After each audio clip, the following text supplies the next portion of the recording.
అందరికీ నమస్కారం. ముందుగా ప్రింట్ అండ్ ఎలక్ట్రానిక్ మీడియా సోదరులందరికీ కూడా ప్రత్యేక ధన్యవాదాలు తెలియజేస్తా ఉన్నాం. దాసరి శివాజీ, అన్నపూర్ణ శ్రీను, ద్రోణాల వెంకటరావు గురించి ఇంతమంది కలిసి ఇక్కడ ఈ ప్రెస్ మీట్ ఏర్పాటు చేయటమే నాకు కొద్ది కష్టంగా ఉంది. అలా ముగ్గురు కూడా స్థిరత్వం గల ఒక ఆయనకైతే రాజకీయం కాదు, ఆయన ఎక్కడి నుంచో వచ్చాడు. మరొకరిద్దరు స్థిరత్వం లేని వాళ్ళు పాలిటిక్స్ ని ఏదో ఆటలాగా అటు ఇటు ఏదో సింపుల్ గా జరిగిపోయేవాళ్ళు. వాళ్ళు ఎందుకు 2 times ప్రెస్ మీట్స్ పెట్టారో కావ్య కృష్ణారెడ్డి గారి మీద నాకు అర్థం కాదు. ఎమ్మెల్యే గారికి దయవించి ఒక చిన్న విన్నపం సార్, పెట్టించే ముందు హార్డ్ కోర్ వైసీపీ పార్టీ వాళ్ళ చేత ప్రెస్ మీట్ పెట్టేయండి, మేమో వాళ్ళు మాట్లాడుకుంటాం. ఈ మకరగాళ్ళందరూ తీసుకొచ్చి ప్రెస్ మీట్ పెట్టించి ఏం చేయాలని మీరు మీ ఉద్దేశం? అన్నపూర్ణ శ్రీను కానీ, వెంకట్రావు కానీ, లేకపోతే శివాజీ కానీ ఎవరిళ్ళు? ఇది కరెక్ట్ కాదు. శివకుమార్ రెడ్డి, జరిగల మహేంద్ర, లేకపోతే కన్నం ప్రసన్నాంజనేయులు, లేకపోతే మన కనుమల నారాయణ, ఎవరన్నా ఉంటే ఆ పై స్థాయిలో ఉంటే పెట్టిస్తే బాగుంటుంది. మరి సుకుమార్ రెడ్డి గారు కూడా వద్దు, ఆయన ఎప్పుడు వెళ్ళిపోతారో తెలియదు.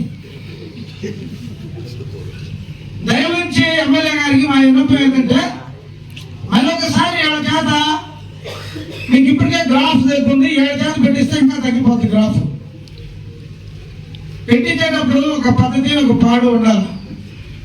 అన్నపూర్ణ శ్రీను ప్రెస్ మీట్లో మాట్లాడతాడు అని నాకు నిన్న తెలిసింది. ఇప్పుడు నాకు పెద్దగా తెలియదు అతని గురించి.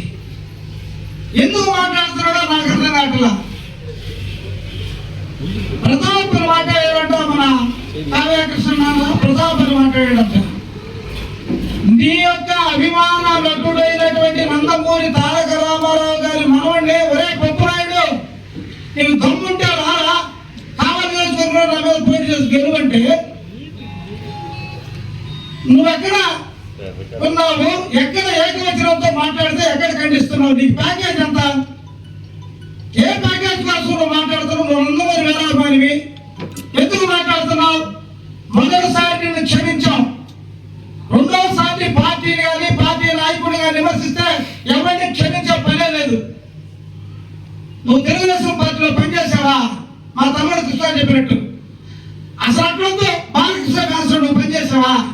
నువ్వంతా చూడగా ఉంటే నేను మలిశెట్టి వెంకటేశ్వర్లు నిన్ను భుజాల మీద మోసి మేము కూలలో లాగా పనిచేసి నేను నాయకుడిగా చూపించాం. నువ్వంతా చూడా, టికెట్కి డబ్బులు ఇస్తే ఆ డబ్బులు వడ్డీ తీసుకునేవాడు, నువ్వు వడ్డీతో సహా కట్టేవాడు కదా. మాట్లాడేటప్పుడు కొంచెం బుద్ధి జ్ఞానం ఉండాలి. కృష్ణారెడ్డి గారికి మీకు వ్యక్తిగత లావాదేవీలు ఏమైనా ఉంటే వాటిని కూర్చొని పరిష్కారం చేసుకోండి. నువ్వు బీజేపీలో వైసీపీలో కాదు, కావాలంటే సిపిఎంలో చేరు, ఎవరికి అభ్యంతరం లే. కమ్యూనిస్ట్ పార్టీ అయితే బాగా మాట్లాడచ్చు, గట్టిగా మాట్లాడాలంటే హద్దు పొద్దు ఉండాలా. ప్యాకేజ్ ఇచ్చారు కదా అని చెప్పి మీ ఇష్టం వచ్చినట్టు మాట్లాడితే ఇక్కడ చూస్తూ ఎవరు ఊరుకోరు. అలా చెప్పినట్టు వెంకట్రావు ఆయన ఎక్కడన్నా సక్రంగా ఉండాడా?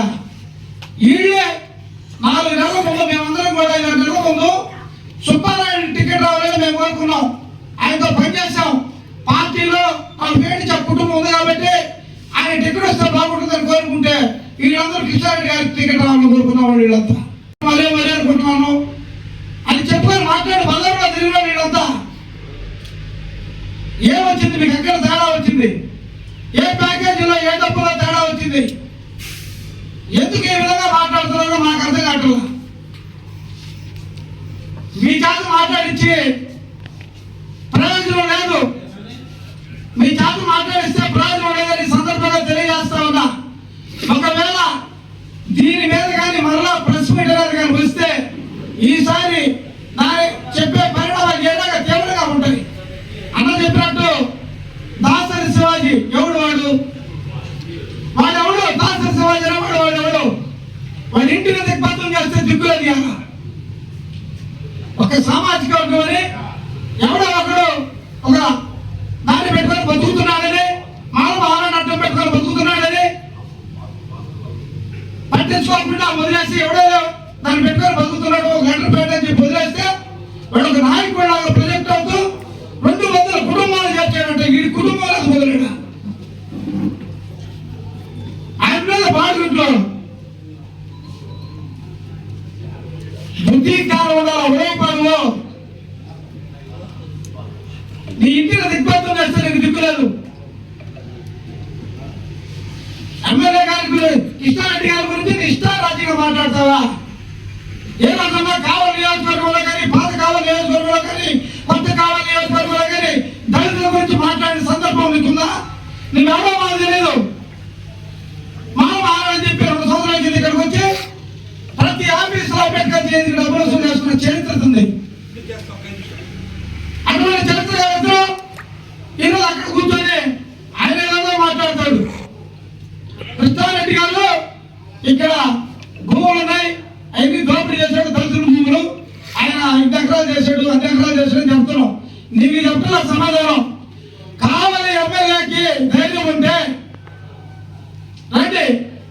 మరి కావ్య కృష్ణారెడ్డి గారు వస్తారు అదే పార్టీ దగ్గరికి.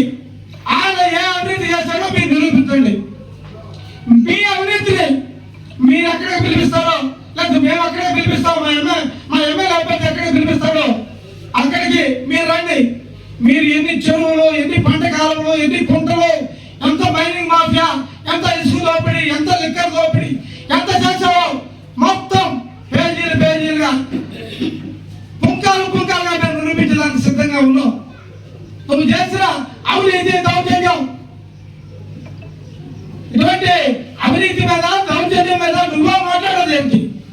3 సార్లు ఓటు చేసుకున్న కావలి ప్రజలకి చిన్న అభివృద్ధి కార్యక్రమం కూడా చేయకుండా రాష్ట్ర ప్రభుత్వం పెట్టిన స్కీముల్లో ప్రతి స్కీమ్ మీద ఒక స్కామ్ ఉంటే అవి చేసినటువంటి సంక్షేమ అభివృద్ధి కనిపించిందంటే వాళ్ళకి అన్న చెప్పినట్టు అది తెలుగుదేశం పార్టీలో మంజూరైనటువంటి కోర్టు అది ఫిషింగ్ ఆధార్. వీళ్ళెవరు ప్రభుత్వం చేయరా?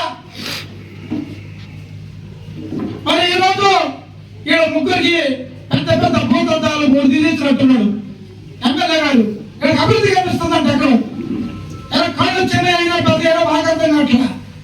అన్నపూర్ణ వాళ్ళందరూ బుద్ధి లేదు, నీకు బుద్ధి ఉంది కదా ఉందని నేను అనుకుంటున్నా.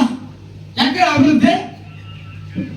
2014-19 అంతకుముందు తెలుగుదేశం ప్రభుత్వం హయాంలో రాజశేఖర్ రెడ్డి 2004-9లో కూడా అభివృద్ధి లేదు. ఆ అభివృద్ధి తప్ప ఈ కావలి నియోజకవర్గంలో ఎక్కడో అంటే ఒక హాస్పిటల్ కట్టించాడు తీరా, అది పోయి ఆడ ప్రత్యేకించుకున్నాడు. బుద్ధి సిగ్గు ఉండాలా? ఇంకోసారి ప్రెస్ మీట్ పెట్టద్దు. మీకు దమ్ము ధైర్యం ఉంటే మీకంటే భూతత్వాలు తీసి పక్కన పెట్టి రండి, ఎమ్మెల్యే తీసుకొని, లేకపోతే మూసుకొని కూర్చోండి. బుద్ధి లేని మాటలు, బుద్ధి లేని వ్యవహారాలు మాట్లాడతారు.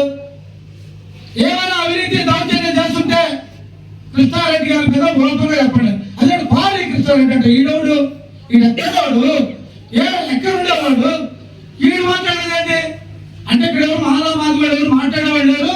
నేను పెద్ద హీరో అనుకుంటున్నాడు. బుద్ధి లేని మాటలు, రూపాయికి చిల్లరికి జాతి పర్వతిస్తున్న ఎలవలేడు. వాడు ఒకటి బీసీ భవన్ని ఏ బీసీ గట్టి చేశాడు? ఆ పట్టుకుని అమ్మాయి కూడా బీసీనే చెత్తరా కొట్టారు పట్టుకొని.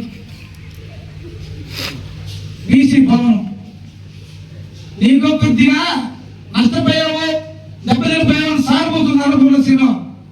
ఎందుకు సిగ్గు బాగొట్టుకున్నాను అందుకోరేమానని హైదరాబాద్ నుంచి గల్లీ దాకా ఫోన్ చేసి అడుగుతుంటే మా సిగ్గుపోతా ఉంది. నా ఈడేదా ఈ పని చేశాడంటే నిజంగా నీ కావ్య కృష్ణారెడ్డి గారికి నీకు ఏమైనా లావాదేవీలో తేడా ఉంటే నువ్వు వైసీపీ పార్టీలో చేరాల్సిన అవసరం ఏముంది? డబ్బుగా కూర్చో, 100 కోట్లు 100 కోట్లు చూసావు, నేను చూడ డబ్బు కాదంటున్నావు. మరి ఆ పార్టీలు ఎందుకు చేరావు? అక్కడ చేరి జగన్ పాలన ఎందుకు బాగుంది అంటున్నావు? రాజశేఖర్ పాలన బాగుందని ఎందుకు అంటున్నావు? నేను ఇంటి రామారావు వీరపల్లి ఎందుకు చెప్పుకుంటున్నావు? సిగ్గు తెచ్చుకొని ఇంకొకసారి ప్రెస్ ముందుకు వస్తే మీకు తప్పదు. ప్రెస్ ముందుకు రావాలంటే ఆర్డ్గా వైసీపీ వాళ్ళు ఉన్నారు, వాళ్ళని నమ్మరు. వాళ్ళకి సమాధానం మేము చెప్తామో, వాళ్ళకి సమాధానం వాళ్ళు చెప్తారో తెలుసుకుందాం. లేదా వాళ్ళ ఎమ్మెల్యేలు ప్రెస్ మీట్ పెట్టమని మా కృష్ణారెడ్డి గారు ప్రెస్ మీట్ పెడతాడు, లేదా మేము చెప్పినట్టుగా ఆయన చేసిన అవినీతి ఏందో ఈయన చేసిందో వాళ్ళంతా తెలుసుకుంటారు. బుద్ధి లేని మాటలు, సిగ్గు లేని మాటలు, మీకు అట్లా అట్టి పుండ్లకు మీకు సంబంధం లేదని ఈ సందర్భంగా తెలియజేస్తూ ముగిస్తున్నాను.